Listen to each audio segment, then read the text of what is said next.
বেশিরভাগ মানুষই কোটা আন্দোলন যারা মৌনভাবে সমর্থন দিচ্ছেন বা বিরোধিতা করতেছেন অনেকেই জানেনই না যে আন্দোলনটা কিসের জন্য। অনেকে জানেনই না যে কোটাটা আসলে অ্যাপ্লাই হয় কখন। একটা মানুষ পিলি রিটেন এগুলা পাস করার পরই তো কোটা অ্যাপ্লাই হয়। অনেকে মনে করেন ধারণা যে কোটাটা মনে হয় বাড়ি থেকে নিয়ে আইসা এই কোটাতে ভর্তি করে দেওয়া হয়।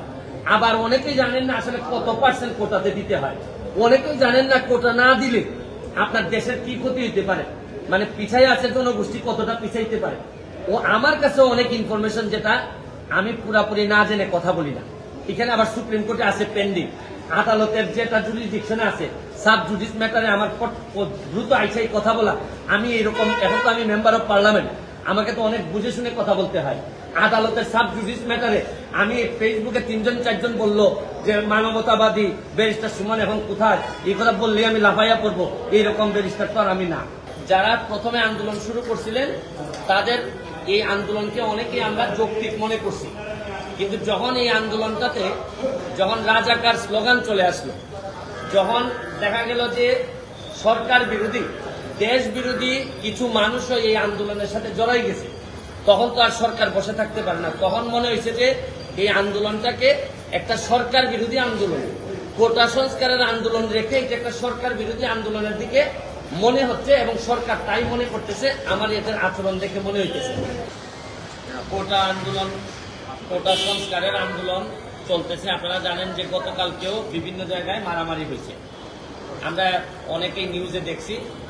আমার কাছে মনে হচ্ছে আজকেও দেখলাম যে ছাত্রলীগের প্রোগ্রাম দিয়েছে, আবার যারা কোটা সংস্কারের জন্য আন্দোলন করতেছেন তারাও প্রোগ্রাম দিয়েছে।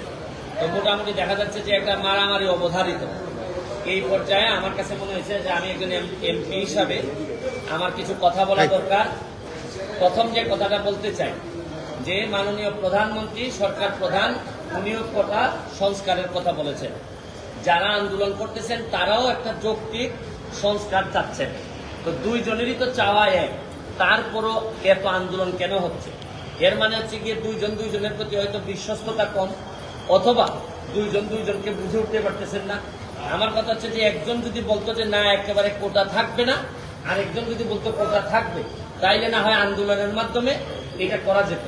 এখন প্রশ্ন হচ্ছে গিয়ে যারা প্রথমে আন্দোলন শুরু করছিলেন তাদের এই আন্দোলনকে অনেকেই আমরা যৌক্তিক মনে করছি, কিন্তু যখন এই আন্দোলনটাতে যখন রাজাকার স্লোগান চলে আসলো, যখন দেখা গেল যে সরকার বিরোধী দেশ বিরোধী কিছু মানুষও এই আন্দোলনের সাথে জড়াই গেছে, তখন তো আর সরকার বসে থাকতে পারে না। তখন মনে হয়েছে যে এই আন্দোলনটাকে একটা সরকার বিরোধী আন্দোলন, কোটা সংস্কারের আন্দোলন রেখে এটা একটা সরকার বিরোধী আন্দোলনের দিকে মনে হচ্ছে এবং সরকার তাই মনে করতেছে। আমার এদের আচরণ দেখে মনে হইতেছে। তা আমার কথা হচ্ছে যে আন্দোলনটা ছিল একটা যৌক্তিক কোটা, এই যে যৌক্তিক সমাধানের জন্য সংস্কার, এই সমাধান থেকে এখন চলে যাচ্ছে পুরা দেশ বা এই সরকার বিরোধী আন্দোলনে, বা কে রাজাকার কে এইসব আন্দোলনে চলে গেছে। আমি যেটা বলতে চাই এইখানে আরেকটি পক্ষ যুক্ত হয়েছে, এটা হচ্ছে গিয়ে যে এই কোটা সংস্কারের বিষয়টি আদালতের এখতিয়ার। আপনারা জানেন যে এটা প্রধান বিচারপতির আদালতে এই জিনিসটা আছে।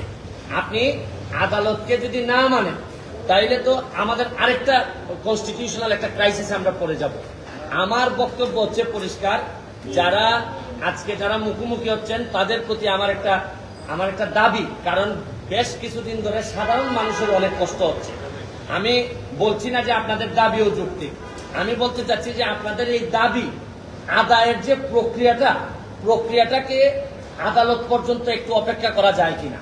আদালত আগামী 1 মাসের মধ্যে এটা সমাধান দিবেন বলছেন। আমার একটা বক্তব্য হচ্ছে যে আপনারা আন্দোলন করতে পারবেন, আপনারা তো আজকে না করলে কালকে করতে পারবেন, এইরকম কোনো কথা আপনাদের কোথাও ছিল না। আপনারা আদালতটা দেখেন, মাননীয় প্রধানমন্ত্রী নিজেই কিন্তু কোটা বাতিল করে উনি কিন্তু এই আপনারা জানেন গেজেট প্রকাশ করেছেন, এটা কিন্তু উনিই করেছেন এবং আমার বিশ্বাস উনি আবার একটা যৌক্তিক সমাধান উনি দিতে পারবেন। কারণ হচ্ছে গিয়ে আপনারা কোটার কথা বলে সরকার যদি ফেলে দিতে চান তাহলে তো আমাকেও ফেলে দিবেন, আমি এমপি হিসাবে তো আমিও করে যাব, তাতে আমার দুঃখ নাই। যদি আপনারা ভালো কারণে আমাদেরকে ফেলে দেন অসুবিধা নাই, কিন্তু যদি এখন যুদ্ধাপরাধী এরা যদি এসে আমাদেরকে ফেলে দিতে চায় তাহলে তো আর ফেলে দেওয়ার সাথে সাথে এই যে রক্তাক্ত একটা অবস্থার মুখোমুখি যদি হইতে হয় তাহলে দেশের জন্য কোনোভাবে এটা সুখকর হবে না। আমার বক্তব্য হচ্ছে আপনারা অন্তত 1 মাসের জন্য এটাকে স্থগিত করেন এবং প্রয়োজনে আমি আপনাদেরকে নিয়ে যারা কোটা সংস্কারের আন্দোলন করতেছেন তাদের যারা নেতৃবৃন্দ তাদেরকে নিয়ে যারা আসলেই প্রকৃত ছাত্র তাদেরকে সাথে করে নিয়ে প্রয়োজনে আমি প্রাইম মিনিস্টারের সাথে বসে কথা বলবো যাতে একটা যৌক্তিক সমাধান করা যায়। কারণ হচ্ছে গিয়ে আন্দোলন করে মারামারি করে এবং আরো একটা জিনিস দেখেন, আমি ছাত্রলীগের সাবেক নেতা ছিলাম, কর্মী ছিলাম। ছাত্রলীগ এবং যারা মুখোমুখি হয়ে গেছে এটা কিন্তু একটা চক্রান্ত চলতেছে যে ছাত্রলীগকে কিভাবে অজনপ্রিয় করা যায়। কারণ আপনি যখন একটা দুইটা দলের মুখোমুখি করবেন, এখন ছাত্রলীগ যদি কাউরে বাড়ি দেয় অথবা ছাত্রলীগ বাড়ি খায় তখন কিন্তু হয়তো একটা খারাপ পরিস্থিতির দিকে যাবে। ছাত্রলীগকে আরো অজনপ্রিয় করার একটা প্রক্রিয়া চলতেছে। আমি মনে করি আমি ছাত্রলীগকেও দাবি জানাবো যে আপনারা প্রকৃত অর্থে যদি কাউকে প্রতিহত করেন তাহলে যদি দেখা যায় যে এই আন্দোলনের বাইরে থেকে কেউ এসে সরকারের ক্ষতি করতে চায়, রাষ্ট্রের ক্ষতি করতে চায়, তাদেরকে আপনারা প্রশাসনের কাছে হস্তান্তর করবেন, নিজেরা আইন তুলে নিবেন না। আমি আপনাদের এই বড় ভাই হিসাবে বলতেছি, আর যারা আন্দোলন করতেছেন তাদেরকেও আপনাদেরই বড় ভাই আমি বলতেছি যে আপনারা আদালতের দিকে একটু দেখেন। 1 মাস পরে যদি আপনাদের মনে হয় যে না এটা যৌক্তিক সমাধান হয় নাই, তাহলে আপনারা আবার আন্দোলন করতে পারেন। কিন্তু অযথা মুখোমুখি হয়ে আপনাদের পুরো ভবিষ্যৎটা সামনে, আমি চাই না আপনাদের ভবিষ্যৎ নষ্ট হোক এবং এই রাষ্ট্রে বা দেশে একটা বিশৃঙ্খলা পরিস্থিতি তৈরি হোক। কারণ এইরকম বিশৃঙ্খলা পরিস্থিতি তৈরি হইলে সরকার কিন্তু কঠিন হাতে আগাইতে হবে, সরকারের সামনে আর কোনো পথ থাকবে না।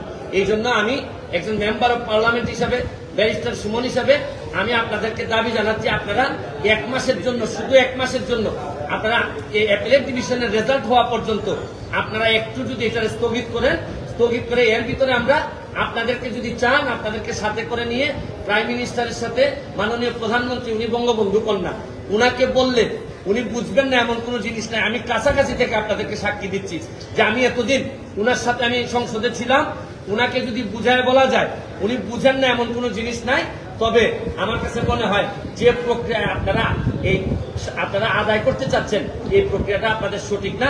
আপনাদের কাছে আমার দাবি 1 মাস সময় আপনারা স্থগিত করেন।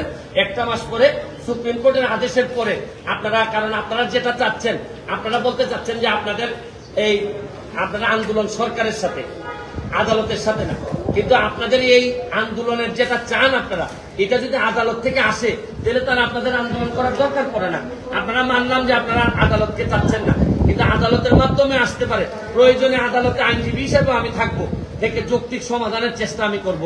যদি তারা আদালতে আসে, আমি তাদের সাথে থেকে একজন আইনজীবী হিসাবে তাদের এই যৌক্তিক সংস্কারের জন্য যা যা বলা লাগে আমি তাদের পক্ষে বলবো। কিন্তু তাও আমি চাই যে আপনারা আন্দোলনটা এইভাবে মুখোমুখি হয়ে সাধারণ মানুষের কষ্ট এবং এই রক্তাক্ত পরিবেশ আমরা দেখতে চাই না। সাধারণ আন্দোলনকারীদের পক্ষে যদি কেউ ছাত্রলীগকে মারে বা মুখকে মারে তখন তাদেরও বদনাম হচ্ছে। আমার কথা হচ্ছে যে সংঘর্ষের মধ্য দিয়ে, সন্ত্রাসের মধ্য দিয়ে এগুলাতে কোনো সমাধান আসবে না, বরং আমরা আরো পিছাই যাব। আমরা সামনের দিকে আগাচ্ছি। বঙ্গবন্ধুর সোনার বাংলা বানানোর জন্য আমাদের সবাইকে একটু ধৈর্য ধরতে হবে। কারণ আপনি যেই হন না কেন আপনি আরেকজনকে মারতে পারবেন না। আপনি আপনার সমস্যা থাকলে আপনি অথরিটির কাছে তুলে দিতে পারবেন। কেউ যদি আপনার মনে হয় রাষ্ট্রবিরোধী কাজ করতেছে, আপনি অথরিটির কাছে তুলে দিবেন। কিন্তু এটা যে পক্ষেই হোক, ছাত্রলীগই হোক আর যেই হোক, আমার কাছে মনে হয় অন্যের উপর হাত তোলাটা কোনোভাবেই কেউ মেনে নিবে না। এবং আমিও জানি সরকার থেকে এই ধরনের কোনো আদেশ বা এরকম কোনো কিছু বলা নাই। অনেকে অতি আবেগে এই কাজটি করে